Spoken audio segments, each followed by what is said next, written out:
தொடர்ந்து இது பற்றி பேசி வருகிறோம். அடுத்ததாக நம்முடன் இணைப்பில் இணைந்திருக்கிறார் அதிமுகவிலிருந்து திருமதி சசிரேகா. அவரிடம் பேசலாம். வணக்கம் மேம்.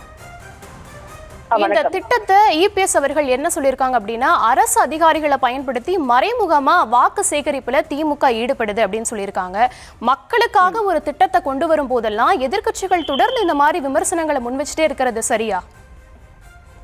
நிச்சயமாக எதிர்கட்சி தலைவர் அண்ணன் எடப்பாடி அவர்கள் சொல்லுதல எந்த தவறும் கிடையாது. அரசு ஊழியர்களை இவர்கள் தவறாக வாக்கு அரசியலுக்காகத்தான் பயன்படுத்துகிறார்கள்.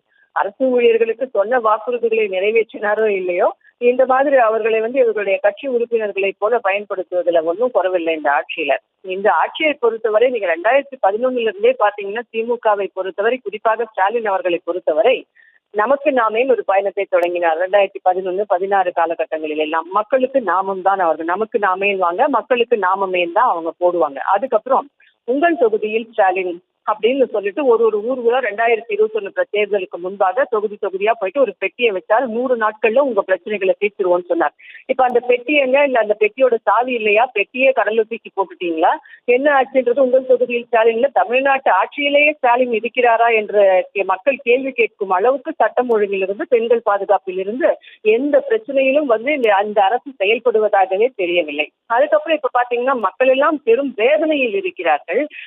வரி உயர்விலிருந்து, கரண்ட் பில் உயர்வுல இருந்து, பத்திரப்பதிவு தொகை அந்த உயர்வுல இருந்து இவர்கள் கட்டணங்கள், பல்வேறு கட்டணங்கள், அத்தியாவசிய பொருட்கள் விலை உயர்வு, பால் விலை உயர்வு, அரிசி விலை உயர்வு, தயிர் விலை உயர்வு என்று பல்வேறு வரிச்சுமைகளை மக்கள் மீது சுமத்திவிட்டு இப்ப இவங்க என்ன சொல்றாங்க, எல்லா இடத்துலயும் ஓரணியில் தமிழ்நாடு அப்படின்னு ஒரு ஸ்டிக்கரை ஒட்டிட்டு இருக்காங்க. மக்கள் எல்லாம் வேதனையில் தமிழ்நாடு இருக்கும்போது இவர்கள் ஓரணியில் தமிழ்நாடு என்று ஒன்றை துவக்கினார்கள்.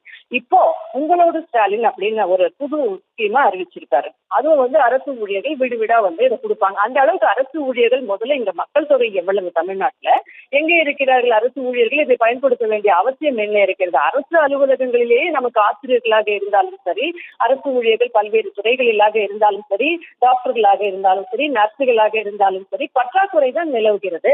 அரசு ஊழியர்களை இப்போது இதில் ஈடுபடுத்த வேண்டிய அவசியம் என்ன? அது வருவாய்த்துறையை சார்ந்தவர்களாக இருந்தாலும் சரி, அரசு ஊழியர்கள் எந்த விதத்தில் இருந்தாலும் மக்களுக்கு இதை கொடுப்பது சுத்தமான ஒரு நாடக அரசியல், விளம்பர அரசியலை தான் இந்த அரசு செய்து கொண்டிருக்கிறது. எப்படின்னு கேட்டீங்கன்னா, இப்போ இதுக்கு முன்னாடி இல்லம் தேடி கல்வினாரு. அந்த இல்லம் தேடி கல்வி எங்க இருக்கு? அந்த இல்லம் தேடி கல்விக்கு முதல்ல அந்த 600 ரூபாய்க்கு ஆசிரியர்களை வைத்தார்களே, அவர்களுக்கு சம்பளமே கொடுக்கப்படவில்லை என்ற அந்த ஒரு திட்டம் அது கேசில் போட்டப்பட்டு விட்டது. எல்லா இடத்துலையும் பேர் வச்சே சோறு வச்சேங்கிற மாதிரி ஆசிரியர்களை போட்டு இவர்களுடைய கட்சிக்காரர்களே அவர்கள் அதுல பயன்படுத்தி அவங்களுக்கு சம்பளமும் தரல, எதுவும் தரல, எல்லாரும் ஓடி போயிட்டாங்க. அது மாதிரி ஒரு திட்டமே கிடையாது. அதுக்கப்புறம் மக்களை தேடி மருத்துவம் நானும் அந்த மக்களை தேடி மருத்துவம், அந்த மருத்துவத்தை தான் 4.5 வருஷமா தேடிட்டு இருக்கேன். எங்கேயுமே அது கண்ணில் படவே இல்லை. இப்படி எல்லாவற்றுக்கும் பெயர் சூட்டி விளம்பரப்படுத்துவதை தவிர இந்த அரசு வேற என்ன செய்திருக்கிறது? 4.5 ஆண்டு காலத்தில் இப்போ இன்னும் ஒரு 7-8 மாதங்கள் தான் தேர்தலுக்கு இருப்பதற்கு.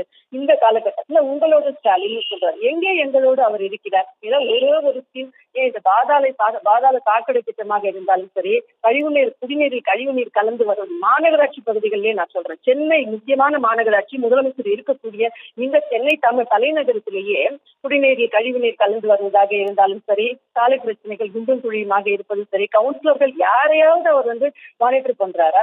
அரசு ஊழியர்கள் அதாவது கவுன்சிலர், மக்களால் தேர்ந்தெடுக்கப்பட்டவர்கள், எம்எல்ஏக்கள், அமைச்சர்கள், மக்கள் பிரச்சனைகள்ல அவங்க எங்க கவனம் செலுத்துறாங்க?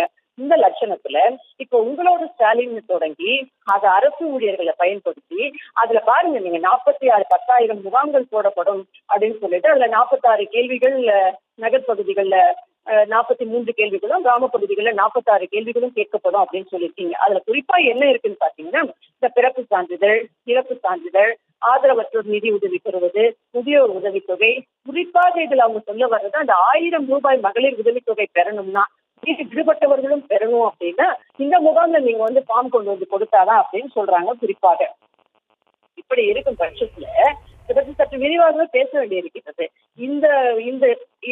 இதன் அடிப்படையில் குறிப்பா நம்ம இப்போ இதை மட்டும் எடுத்துப்போம். இந்த இறப்பு சான்றிதழ் ஆன்லைன் நாங்கள் அம்மா இருக்கும்போது 2016 வந்த போதே ஒரு தொகுதியிலும் சிறப்பு திட்ட செயலாக்கத்துறைன்னு முகாம் போடப்பட்டது. வாரம் செவ்வாய்க்கிழமை எங்களுடைய சென்னையில அம்மா ஆர்கேநகர் தொகுதியில் எம்எல்ஏவாக இருக்கும்போதே இந்த பகுதியில் நான் குறிப்பாக சொல்றேன், எல்லா பகுதியிலுமே சிறப்பு திட்ட செயலாக்கத்துறை என்ற அமைச்சகத்தை உருவாக்கி அதற்கான ராஜேந்திர பாலாஜி அவர்கள் அமைச்சராக இருந்தார்.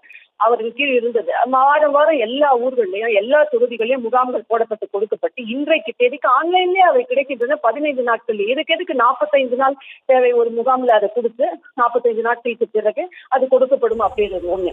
இன்னொன்னு, முதியோர் உதவித்தொகை 15 லட்சம் பேருக்கு எங்கள் ஆட்சி காலத்தில் அந்த எடப்பாடியார் முதலமைச்சராக இருந்த போது 2017-21 காலகட்டங்களில் நாங்க கொடுத்தோம். இப்ப அவ்வளவு பேருக்கு முதியோர் நிச்சயமா மேம். இந்த திட்டத்தை பொறுத்த வரைக்கும் உங்களுடைய விமர்சனம் மக்களுக்கானதான், எந்த ஒரு அரசியல் ஆதாயத்திற்காகவும் நாங்கள் குற்றச்சாட்டை முன்வைக்கல அப்படின்றது உங்களுடைய கருத்தா இருக்கு. இணைப்பில் வந்தமைக்கு நன்றி.